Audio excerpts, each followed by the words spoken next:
It's a beautiful day in this neighborhood, a beautiful day for a neighbor. Would you be mine? Could you be mine? It's a neighborly day in this beauty wood, a neighborly day for a beauty. Would you be mine? Could you be mine? Hello everyone, Kyle Bunch. And Ben West here. And we are going to visit this week with the YMCA.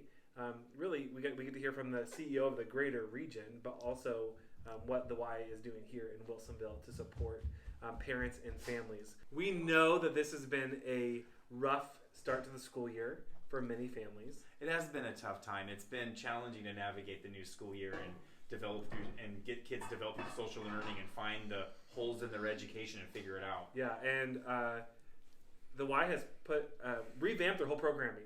You know, they had to shut down completely at the beginning, started offering services to just emergency responders, frontline workers like yourself, providing daycare services, and they now have kind of had to reinvent themselves, like many people during COVID, to how they want to serve their community and live out the mission of the Y. So we're really excited to visit with them.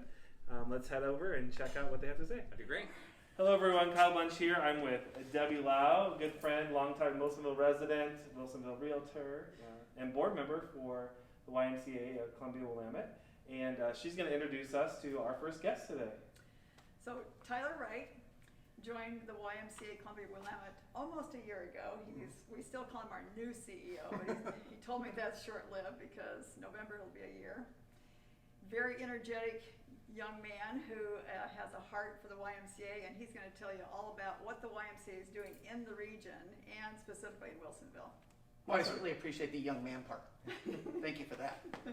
Well, thanks for having us here today. We look forward to hearing more about what the Y is doing in the region and here in Wilsonville. Absolutely. Thank you. First of all, thank you for having us, and thank you for this opportunity to talk about our Y. Our YMCA has been around for over 151 years. We actually were chartered as the YMCA of Portland, and really pretty much as a social service organization that served young men through Bible study, educational type classes, and then later into more of the traditional Y programming that you think of today. During this COVID period, I'm very proud of how we've been able to respond as a lot of YMCAs across the country, and there are over 900 corporate YMCAs and 2,500 locations in the United States. And as you can well imagine, COVID had a dramatic effect upon our business operations. A lot of YMCAs closed and are still closed at this particular point. We made a conscious choice not to close, but to find out where we can still serve our populations and our families. It's had an impact upon our operation, but I'm very proud, and we pivoted, as we like to say, into providing essential child care for the emergency responding families initially. We then were able to expand that a little bit to serve more families through child care, after school, traditional type of programming.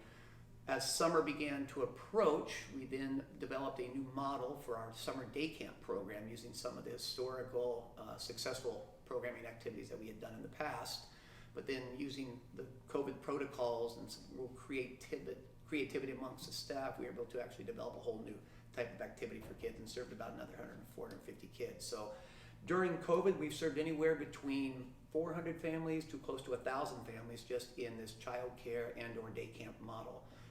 We have 3 physical locations, and this is kind of the traditional YMCA that people think about here in the United States. These plants are located in Sherwood, in Beaverton, and then we have one in Clark County. And I should mention that our Y serves actually 4 counties here in the northern Oregon, southwest Washington areas themselves. Those facilities were closed immediately due to government orders. We reopened all 3 of those facilities in June, adhering to all COVID type of protocols, doing what we could to serve our members. And it's interesting, what we've learned is that the state of Washington has different regulations, say, than the state of Oregon. So as our Clark County YMCA was able to open with its pool only, our Sherwood facility couldn't open its pool until recently. So it's been an interesting learning experience for all of us. But I think what I'm most proud about is that I think we tend to forget that the YMCA is, 1, a charitable organization, and 2, was created as a social services organization. We've gotten into the membership model across the country, but this has allowed us here at the YMCA of Columbia-Willamette to really kind of return to our roots of how do we serve our communities without the use of traditional facilities or treadmills or bicycles. And so we've been named things like an essential hub in Washington County, where we provide essential needs to families such as food and medical supplies. We have a Y Cares program that serves Clark County, where it does similarly the same type of work, but also provides free lunches for our families. And then even in our child care model, we've been able to tweak, if you will, our programming activity to actually engage with kids in more of a learning type of manner rather than just a typical care manner. So we're very proud of who we are and what we've been doing. We're still looking at new models in which to do that. So I'll take one of our facilities, which is in Beaverton. It's called the Hoop. It's primarily a basketball facility, and as you can imagine, as COVID hit, that had a dramatic effect upon the operations of that particular facility. But again, through the wonderful, innovative, and creative thought processes of our staff, we've been able to figure out ways that we can still offer physical activities such as basketball or skill type of training within that particular model. So within Sherwood, we are looking at similar type of activities. What we're seeing right now is a lot of the high school kids that are coming from school over to our facility to play basketball or to do some sort of physical activity, and using that as their physical educational credit for their classes. So we're quickly jumping on that as well too, to say how can we provide more of those type of activities for those particular kids, and also with the families. How can we provide some physical learning for your preschoolers or your school age kids as well too. So there's a menu of options that you can find on our website. It's obviously not what we used to do, but again, we're learning. We're learning as we come out of this, as we emerge. That's the word we like to use. As we emerge from this, we think we're going to be a different type of YMCA, still offering some of the traditional programming that was very successful here in our particular communities, but adding things like distance learning. How do we still provide essential needs for communities while we're still returning to some of the roots that established us as a successful Y? During this particular pandemic, we have found tremendous support from those that have invested themselves in our YMCA. We raised over $500,000 last spring to really pretty much fund our new essential child care model and our summer day camp model. We just launched again another $500,000 campaign from here to the end of the year, which will fund the new programming that we're doing today, the Essential Child Care, the Distance Learning Centers, the Essential Hub program that we mentioned, and a lot of our mission work through our chaplain services and through some of our more traditional type programming. So to get in contact with us, you can go to our website, which is ymcacw.org, or I tell people you can email me directly at twright@ymcacw.org. And we'd be more than willing to respond, whether it be a question, or if you'd like to get involved, if you'd like to learn a little bit more about us, and especially if you'd like to invest in the work that we're doing right now. If you go to our website, that will also direct you to some of our social media platforms. We do have a Facebook page, we have a YouTube channel, we're on Instagram and Twitter as well too. I think if you go to the website, you can be directed to any of those particular sites and platforms. I'm Kelly Scopel, Executive Director in our Youth Development Branch for the YMCA of Columbia-Willamette, and we just wanted to share with you some of our child care opportunities. In March, we were asked to pivot and do child care for essential workers and supporting the essential worker families, and we've been doing that in 8 of our locations. And some of our locations are serving infant through preschool and also have some school agers in some of our classrooms. We're now serving the extended community and making sure that all the families that need support and care for their kiddos while they're working and going back to school is provided. So some of our locations, like Wilsonville, has a very strong preschool program supporting the academics and making sure the kiddos are fed and that they get that physical activity and enrichment that the families just can't provide right now. Hi, I'm Jen Simonson, Executive Director with our Youth Development Division. And here at the Wilsonville CDC and at many of our centers and school-based programs, we are doing distance learning support for students in grades K through 5. Our distance learning support is called Campus Connections, and our staff work with individual students' schedules and get them logged in for all their Zoom classes and make sure they're attending all their meetings. In between the meetings, we also do enrichment activities, which are a variety of things from arts and crafts, science, and outside activities or large motor skills. We're also aware that in all the districts there are asynchronous days that students have independent learning, and our staff are prepared to help them log in the mornings and also complete their independent work throughout the day. Around that independent work, our staff are doing enrichment activities, which again are arts and crafts, could be some science activities, STEM, and physical activity with the kids. Our class sizes are small, infant through school age, following all state guidelines for teacher to child ratios.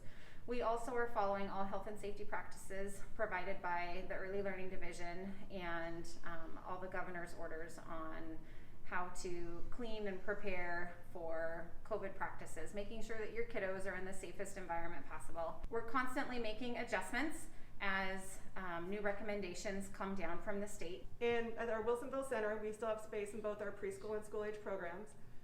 If you're interested, you can go to our website at ymcacw.org and look up Campus Connections or look up the Wilsonville Center. Our hours for distance learning and the preschool are both 7:30 to 5:30 Monday through Friday. That was great. Thank you to everyone at the Y for sharing your experience with us. And again, another organization who's doing great things to impact our families and our community during this really tough time. Yeah, 2020 has been a real tough time. I mean, it's been hard for a lot of people, and that's what I love about Wilsonville Wednesdays is during this season, finding out the different organizations, the businesses that are finding creative ways to adjust and to bob and weave and to deal with the different things thrown at the community. And this is a small business in Wilsonville that's really done that.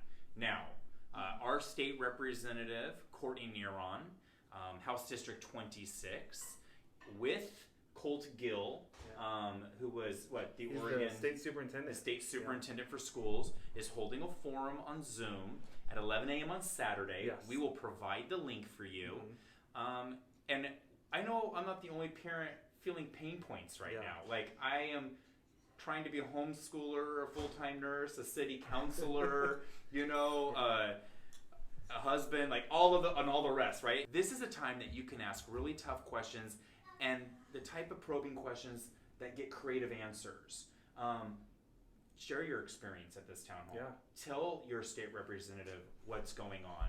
Be real with these leaders and let them know how this is affecting your family. And it's time to hold legislators accountable to get more creative to fix the situation that we're in with our kids. We're seeing a lot of activity online, rallies happening where parents are saying, we believe in safety, right? We don't want anyone to go into an unsafe environment, students or teachers. So this isn't working, and we believe that there are ways to get kids back, at least part-time, into schools and engaging with their teachers so that they can learn. Maybe we talk about school choice. Maybe we're going to talk about education dollars following the student. How can we make sure kids on IEPs are getting the supports that they need so they can learn? Are our kids going to end up this year with a bunch of like Swiss cheese with holes in their education? These are real concerns that a lot of families are having, and I really feel for those families that are not getting the resources they need to educate their child. Exactly. So thank you again for the Y for what you are doing to help fill those gaps, and all the other organizations out there who are helping to do that. And please tune in to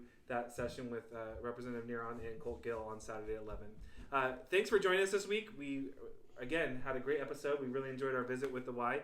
And we're looking forward next week to visiting with Dr. Sarah McCumber. She's a physical therapist here in Wilsonville over at Therapeutic Associates. And great. She's just going to share with us a little bit about her clinic and their practice and what they do to make people healthy. Awesome. I can't wait. All right. Thanks for next joining week, us, guys. everyone. We'll Have see a great ya. week. Bye. Fun to stay at the Y.